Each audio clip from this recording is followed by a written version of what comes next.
वर्षा कांड से चर्चित हुए डॉक्टर हर्ष मोहन भारद्वाज बरवाला सांसद दीपेंद्र हुड्डा के नेतृत्व में भाजपा छोड़ कांग्रेस में शामिल हुए। कार्यक्रम में पहुंचे सांसद दीपेंद्र हुड्डा को मुकुट पहनाकर स्वागत किया गया। महर्षि दधीची की जय हो, भारत माता की जय हो, भारत माता की जय हो।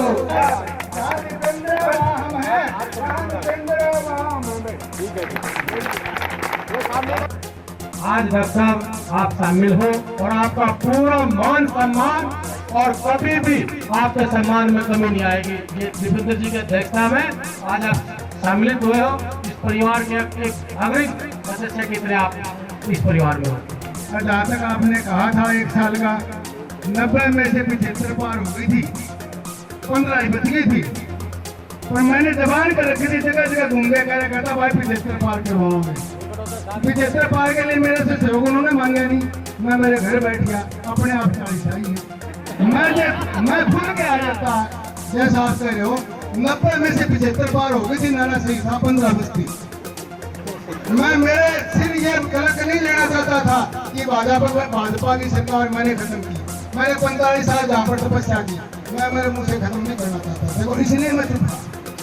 लोग मेरे को कहते हैं ये पद की लालसा में है, इसको चेयरमैन की उम्मीद आ गई, ये फलाना है, पता नहीं क्या क्या गाड़ियां मुझे को सुननी पड़ी है।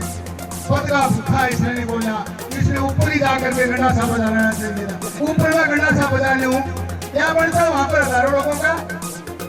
और चंद्रबाबू जी के दर्शन करने आए हुए थे मेरे पुराने से लोग, बताइए मेरे पुराने से आए थे। मैं आगे ये कहता भी ऐसा हो गया, क्या बोलता कि वहाँ आप तो राजनीतिक आदमी हो, सरकार में रहे हो, बड़ी बस्ती में मेरे आदमी मरते, नुकसान किसका होता मेरा। इस मौके पर सांसद दीपेंद्र हुड्डा ने कहा, बरवाला में घटी घटना से ही 75 पार का नारा देने वाली बीजेपी 40 पर ही रह गई। बरवाला से राजेश सलूजा के साथ कपिल मेहता की रिपोर्ट। डॉक्टर साहब का जो एक संघर्ष रहा है और जिस प्रकार का व्यक्तित्व डॉक्टर साहब में है, उसका आप अंदाज़ा लगा सकते हैं कि डॉक्टर साहब ने जब ये बात कही कि 1 साल तक मैं ठहरे रखूँगा, जबकि इतना बड़ा तिरस्कार हुआ था डॉक्टर साहब का, नहीं 36 बिरादरी का अपमान हुआ था, 36 बिरादरी का तिरस्कार हुआ था।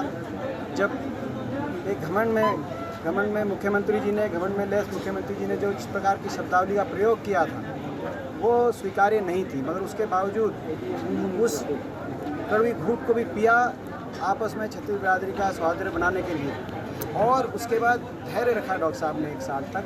मगर अब डॉक्टर साहब ने एक निर्णय लिया और हमें आशीर्वाद दिया, हम मिलकर चलेंगे हरियाणा में परिवर्तन के लिए, आपस में जो है मिलकर।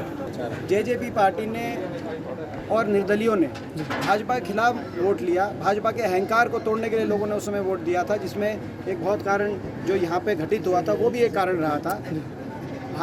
उस सरकार को बदलने के नाम पे वोट लेकर जनादेश की पीठ में छुरा घोंपते हुए उन्होंने समर्थन दिया, और उसी दिन हमने कहा था कि ये सरकार लोगों का क्या काम करेगी जो सरकार इस तरह से अंतर्विरोध विरोधों से चलेगी। उस दिन से आज दिन तक आप कार्यशैली देखो, कभी कोई एमएलए बोलता है, कभी कोई इनका विधायक जो है सरकार के पक्ष में है, कोई विरोध में है। और इसीलिए ये सारे विडंबना क्यों है, क्योंकि सरकार लोगों के खिलाफ चल रही है। ये सरकार ऐसी सरकार है, बोलना चाहूँगा मैं, एक बात पे अभी नहीं जाऊँगा, मगर सरकार ऐसी सरकार है। कोरोना में भी इन्होंने लोगों को नहीं बख्शा। कोरोना के समय भी जब पूरा देश लॉकडाउन में था, तो एक ही सरकार के से घोटाले निकल रहे थे, चाहे वो शराब घोटाले की बात हो, चाहे वो माइनिंग घोटाले की बात हो, बड़े बड़े घोटाले किस सरकार से निकल रहे थे, रजिस्ट्री घोटाले की बात हो, वो हरियाणा की सरकार। तो ये